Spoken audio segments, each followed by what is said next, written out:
মাত্র কদিন আগেই এখানে হারিয়ে গেছে ২৬টি তাজা প্রাণ। যাত্রীবাহী বাস ফেরিতে ওঠার সময় নিয়ন্ত্রণ হারিয়ে নদীতে পড়ে গেলে এই প্রাণহানির ঘটনা ঘটে। এমন মর্মান্তিক ঘটনার পর যেখানে আরও সতর্ক পদক্ষেপ নেওয়ার কথা, সেখানে সংশ্লিষ্ট কর্তৃপক্ষের ভূমিকা নিয়ে নতুন করে প্রশ্ন উঠেছে।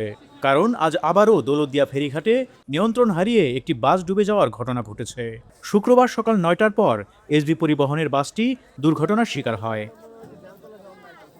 বিআরডব্লিউটিসি সূত্রে জানা গেছে, সকাল ৯:৩০টার দিকে কুষ্টিয়া থেকে ঢাকাগামী এসবি পরিবহনের একটি বাস দৌলতদিয়া ৭ নং ফেরিঘাট পন্টুন থেকে নিয়ন্ত্রণ হারিয়ে পদ্মায় পড়ে যায়।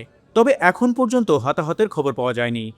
আনুমানিক ৩৮ জন যাত্রী সবাই নেমে গেছে, শুধু বাসের ড্রাইভার ছিলেন আর বাসের হেল্পারও পরে ওখান থেকে উনি নামার চেষ্টা করছেন, কিন্তু বাসের গতি অনেক বেশি থাকে না, উনি মানে জাম্প করার মতো করে নামছে এবং উনি অনেক প্রায় ৫ থেকে ৬ মিটার মতো মানে শেষ হয়ে গেছেন মাটির সাথে। এর আগে গত ২৫শে মার্চ রাজবাড়ীর গোয়ালন্দ উপজেলার দৌলতদিয়া ফেরিঘাটের ৩ নম্বর পন্টুনে কুষ্টিয়ার কুমারখালী থেকে ঢাকাগামী সৌহার্দ্য পরিবহন নামের একটি বাস ফেরিতে ওঠার সময় নিয়ন্ত্রণ হারিয়ে নদীতে পড়ে যায়। এ ঘটনায় ২৬ জনের মরদেহ উদ্ধার করা হয়।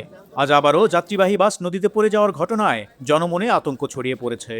প্রশ্ন উঠেছে, আর কত প্রাণহানি হলে নিরাপত্তা ব্যবস্থা জোরদার করতে সঠিক পদক্ষেপ নেবে কর্তৃপক্ষ।